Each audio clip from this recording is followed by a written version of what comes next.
O Tribunal de Justiça do Distrito Federal condenou um flanelinha a 12 anos de prisão por ameaçar e cobrar por vaga em estacionamento público da capital federal. Acompanhe os detalhes com Carolina Chaves. Eles estão por toda parte. Muitas vezes, os flanelinhas e lavadores de carros ajudam a encontrar a vaga em estacionamentos tão disputados, ou até mesmo dão aquela mãozinha para quem está apressado e precisa de ajuda. Mas nem sempre é assim. Vários motoristas reclamam que se sentem pressionados e até ameaçados quando não aceitam pagar para usar um estacionamento que é público.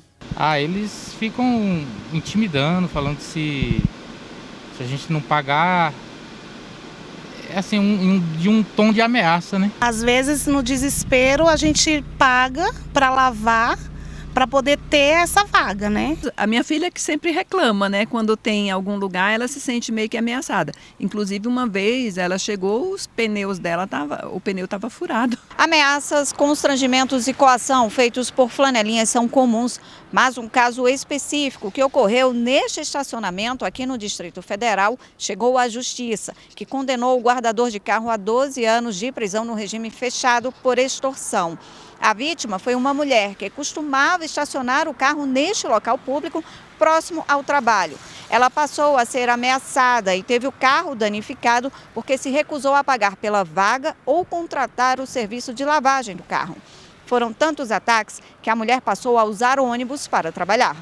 Na tentativa de organizar a atuação dos flanelinhas, administrações de várias cidades fazem o cadastro desses profissionais e oferecem capacitação. Segundo o governo do Distrito Federal, há 700 flanelinhas cadastrados, mas basta uma volta pelos estacionamentos para perceber que muitos ainda atuam de forma irregular. Bom, e agora para a gente repercutir essa decisão do TJDF, eu converso ao vivo, de forma remota, com a advogada Hanna Gomes. Olá, Hanna, muito boa tarde para você, seja bem-vinda, obrigada pela sua participação. Boa tarde, Rafaela. Eu que agradeço o convite. É sempre uma honra participar aqui do programa com você.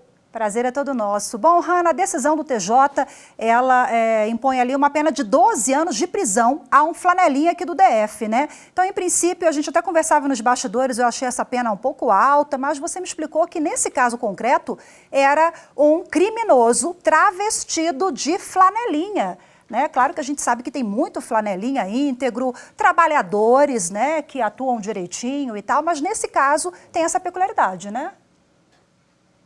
Exatamente, Rafaela. A gente percebe que, embora seja uma profissão regulamentada por lei e por decreto, em especial aqui no Distrito Federal, havendo capacitação, havendo cadastro desses profissionais, muitas pessoas se aproveitam da vulnerabilidade, da facilidade de chegar ali e abordar a pessoa que está estacionando para pedir, né, algum valor, para poder explorar essa profissão sem ser, de fato, um profissional. É o que nós chamamos de um criminoso travestido de flanelinha. Né? Na verdade, ele é um membro de uma associação ou uma organização criminosa, ele já pratica crimes, ele tem uma vida contumaz na prática criminosa e se aproveita ali para ganhar um trocado fácil.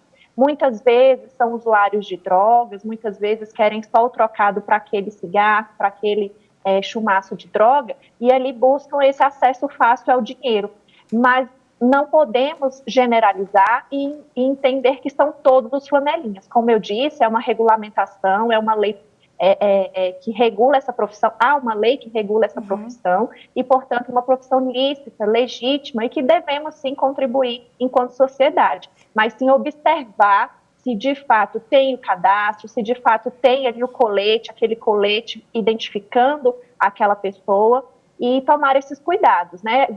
Percebendo que se trata de uma condição ameaçadora, uma condição muito vulnerável, tentar se afastar, tentar mudar de estacionamento e se resguardar ali da melhor forma possível. Agora, Hanna, vou para um assunto sensível aqui. Muitos motoristas acabam deixando a chave lá com flanelinha, desenvolve aquela relação de confiança com o guardador de carro, então deixa a chave com o motorista.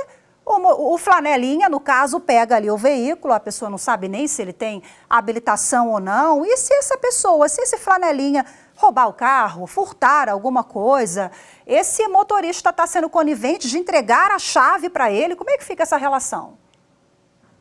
Bom, Rafa, no direito a gente aprende que a gente só tem problema com amigo, porque o inimigo a gente mantém longe, a gente não faz negócio, a gente não se aproxima, a gente não tem qualquer relação com o inimigo. É o amigo que pode trazer esse problema. Então, é essa confiança que pode sim trazer esse problema para o motorista, o proprietário desse veículo. Veja, você sabe se o motorista, aquele flanelinha que você está entregando a sua chave, né, para fazer pequenas manobras ali naquele estacionamento, de fato tem habilitação? Está com a habilitação cassada ou está com a permissão suspensa, tem algum problema na possibilidade de dirigir? A gente não sabe, a gente não tem essa conversa. É um amigo, mas não é um amigo íntimo para esse tipo de conversa. E a gente precisa saber que entregar, permitir ou confiar a direção de um veículo automotor a quem não tem habilitação é um crime. É um crime previsto lá no nosso Código de Trânsito que prevê sim uma punição para esse motorista de boa fé, esse condutor proprietário que entrega a sua chave para esse flanelinha que não tem habilitação. É um crime essa prática. Então, devemos nos resguardar e não entregar as nossas chaves. Veja, essa situação que você trouxe não é raro. Acontece de o flanelinha dar pequenas manobras ali, bater no carro de alguém, causar um crime de dano ao patrimônio do outro, ou até mesmo dirigir, né, esse carro fora do estacionamento, praticando pequenos crimes, pequenos furtos, ou até um tráfico de drogas, ou até um homicídio no trânsito. Já pensou? Com o seu carro? Será uma enorme dor de cabeça. É claro que o dono proprietário que entregou essa chave de boa fé pode responder pelo crime menor, que é a entrega da chave, né, do veículo para a pessoa não habilitada. Não vai, de fato, ali responder pelos crimes mais graves que esse flanelinha tiver cometido, esse criminoso, né, na verdade, tiver cometido na direção do veículo automotor. Mas vai ser uma dor de cabeça para explicar que você não era conivente, que você não estava envolvido, que você não sabia, né, você vai ter que apresentar provas, você vai ter que apresentar uma exposição da sua vida ilibada, das suas condições pessoais, subjetivas, para explicar que você não tinha nada a ver com aquela situação. Então, é mesmo um transtorno. Nós que vivemos né, em grandes centros urbanos, a gente tem muita dificuldade de encontrar estacionamento e a gente acaba realmente criando esse vínculo, essa relação e permitindo essa prática urbana. Mas dúvida, devemos ter muito cuidado. Procura mais um pouquinho e evita, né? Sempre bom evitar dor de cabeça. Exatamente. Hanna, para a gente fechar aqui, olha só, nós ouvimos na reportagem muitos motoristas se queixando, né? Poxa, é um espaço público, eu ainda tenho que pagar. Você já explicou aqui para a gente que há uma regulamentação, a profissão é legalizada, mas é uma linha tênue entre configurar extorsão, porque alguns flanelinhas pedem ali, olha, eu quero 10, 20 reais adiantado. Às vezes você vai para um show nos grandes centros, Rio, São Paulo, a gente vê muito isso, estacionamentos ou mesmo flanelinhas na rua cobrando já um valor fixo. Isso aí é considerado abusivo e quem se sentir ofendido, quem procura? Rafa, essa prática ela é absolutamente ilícita e ilegal, né? Não diria nem irregular, porque o flanelinha ali está cobrando por um espaço público. Veja, nenhum cidadão é obrigado a pagar a quantia que o flanelinha quer, muito menos o flanelinha pode reservar um espaço, um estacionamento para ele alocar ali como se fosse um estacionamento privado e que ele estivesse alugando as vagas. Essa prática é ilegal, deve ser denunciada e as autoridades policiais e judiciárias devem atuar em cima dessas práticas ilegais. Nenhum cidadão deve ser cobrado de forma exacerbada, excessiva, abusiva também, podendo configurar a prática de ameaça, seja uma ameaça pessoal à integridade física, emocional do motorista, do proprietário, seja o dano ao patrimônio, né, ameaçando ali o patrimônio, o veículo, furar o pneu, amassar a lataria, arranhar a pintura do carro. Isso são práticas abusivas e ameaçadoras, que podem sim configurar o crime de extorsão, né, o crime de constrangimento ilegal, o crime de ameaça. Então, havendo essa prática abusiva e o motorista se sentindo ameaçado, constrangido, deve denunciar nos canais policiais, né, o 180, o 190, e também registrar um boletim de ocorrência. Hoje a gente tem a facilidade da delegacia virtual.